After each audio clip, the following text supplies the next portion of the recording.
Welcome, Norse fans, to Norse and Around, part of the Grueling Truth Radio Network, with the Horizon League regular season champion.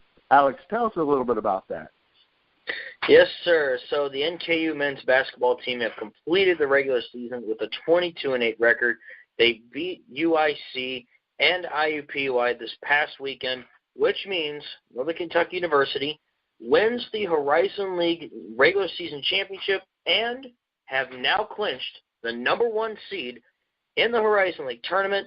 And their first Horizon League tournament game will be Saturday, March 3rd at 8 p.m. against the winner between Cleveland State and Youngstown State. That's going to be the 8-9 game. In the UIC game, they won 79-72. UIC was the third-place team in the Horizon League. And in the IUPUI game, that was a 75-56 win to finish it off in Indianapolis. Coming home, get every player and the coach getting to cut their own piece of the basket at BB&T Arena and winning their regular season title. And that is awesome. We're very happy for them. We think that's great. Unfortunately, based on the NCAA's track record, you know what that means, right? That since they won the regular season title for the Horizon. Yep. Now we got to win. We got to win the conference one. It means absolutely nothing. That's what it means, because they don't care. Right. Which is a shame. I mean, that is just ridiculous. Now, of course, last year we were all gung-ho because, we were the ones who got on the lucky side of it because, we won the tournament to get into the tournament. But it just stinks that, I forget who it was, if it was Wright State or Oakland last year that won the regular season and ended up in the NIT. So, of course, we definitely want to make sure that don't happen to us. So you're right. Right. Now we got to win the dance, or win our dance to get in little dance to get in the big dance. So, yeah, like you were saying, winning, 3 in a row after the Wright State loss, which was a heck of a game. I was at that one, and that was really close. Actually, it shouldn't even have been that close. But, yeah, they ended up making a game out of it, and, it's been an impressive season. So they've been working hard, and we're really proud of them, what they've accomplished. Just go over, do you have the bracket pulled up? Sure thing. All right, so when it comes to the men's tournament, NKU, as I mentioned, will play, on Friday, 5:30, Green Bay is the 7th seed. Detroit Mercy will be the 10th seed. And the winner of that game will play Wright State. And then you got Cleveland State versus Youngstown State. That's the 8 and 9 seed. And then the winner of that game will play NKU the next day on the 3rd at 8 p.m. And then at that point on Sunday, you got the 3, 6, 4, 5 games. You got UIC playing Milwaukee, and then Oakland playing IUPUI. And then on Monday the 5th, the NKU and whoever wins Cleveland State or Youngstown State, the winner of that game will play the winner of Game 12, which is between Oakland and IUPUI. And then the winner of the Wright State and the Green Bay or Detroit Mercy game will play the winner of the UIC Milwaukee game. And then, of course, the 2 winners head on to the final on Tuesday at 7 p.m., and that's on the men's side. So, in other words, on the men's side, the earliest that NKU would be playing Wright State, because they're 1 and 2, would be in the finals. Correct. And then, same thing, the earliest they'd be playing Oakland would be in the semifinals. Yep. Okay. And as we've seen last year, anything can happen, because last year the top 3 seeds got knocked out quickly.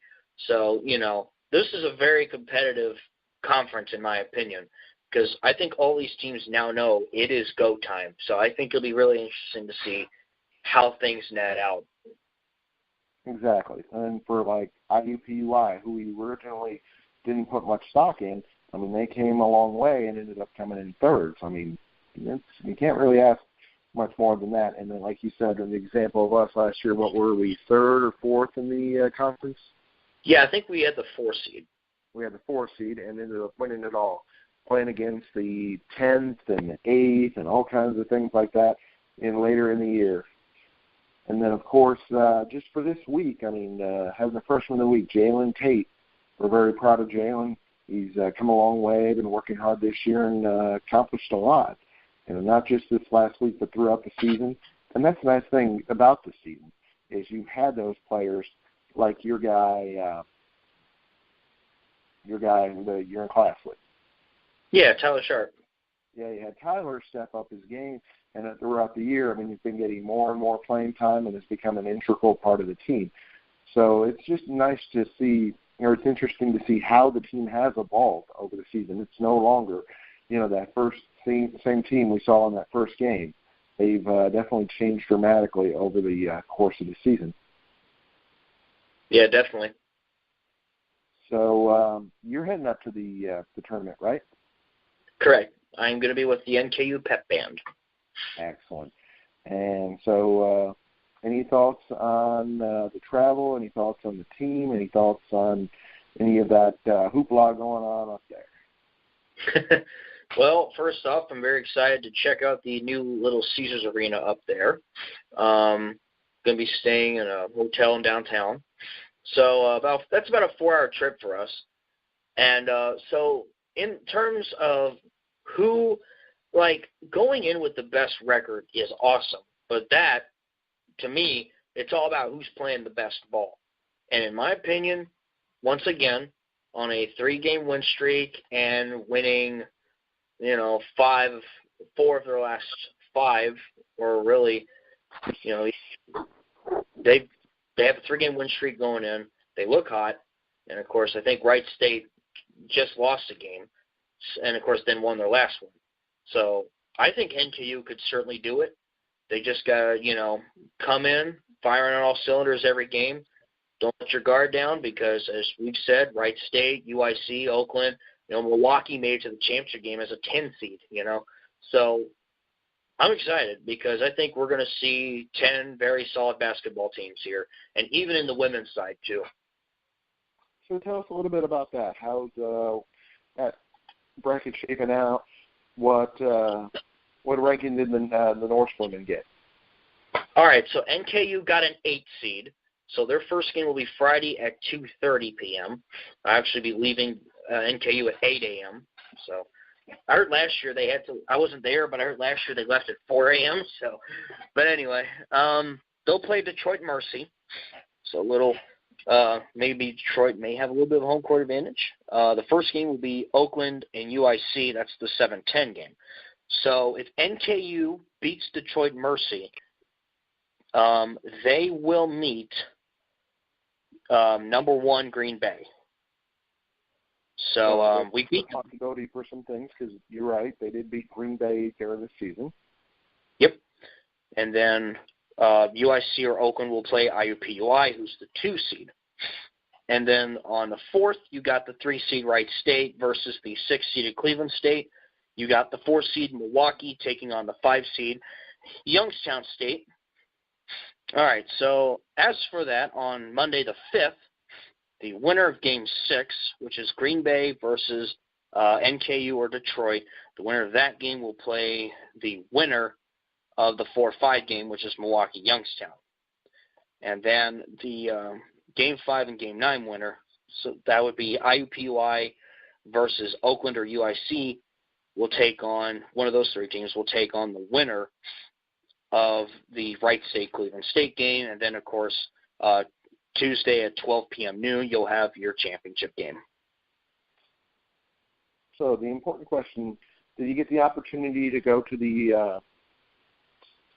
the basket cutting or the net cutting? I didn't have time last night. I wish I could have gone, but I did get to see some video footage of it on Twitter and Facebook. Very special moment to, of course, get that opportunity to win the Horizon League regular season title. Now we just got to go out there and win the conference tournament. Exactly. I mean, just a really touching moment. I mean, that team and their effort and their dedication that they've had and coach has, brought them such a long way in the season. it was really nice to see them get that moment they deserve. Yeah, definitely. So, I couldn't agree more. So hopefully they'll get through this, like they have been, and ended up getting into the big dance. Because even if they don't, win outright, like I said, because I'm always, glass is half empty. I mean, still, they should have a good argument to get outright. I mean, it's hard to guarantee anything nowadays because, the conference and all. But, what was the record, 22-8? Yeah, 22-8, so really good season. Yeah. So, I mean, no matter what, they've had a solid season. They've definitely made the fans proud, made the alums proud. And, I mean, you can't ask for more than that. Only 2 losses in conference. Really? Why did they only lose 2? Okay. So they won at Oakland. And, okay, so yeah, they're that's pretty 15-3 conference. Where did I read that wrong? Yeah, they had the. I looked at the home record. My bad. Yeah, 15-3. Okay, that's all. 2 losses to Wright State, and then the other loss, if I'm correct, was to Oakland. Yeah. Okay, so that makes more sense now. But they've had a great season. And Alex, of course, you're going to be up there. You're going to be covering it all, getting all the insights, hearing all the tidbits, hearing all that great news that you're going to bring back to us on the North and Around program. Definitely. Excellent. So, for James Ernest and Alex Gray, part of the Grueling Truth Radio Network, we want to commend the Northmen on winning their first outright conference championship in men's Division I basketball in the Horizon League. And we, want to give our best of luck to the women, the number 8 seed, who, based on last year's men's tournament, things can happen. Upsets can be there. And they have a talented young, team that they've been honed together with some seniors. And we wish them all the best.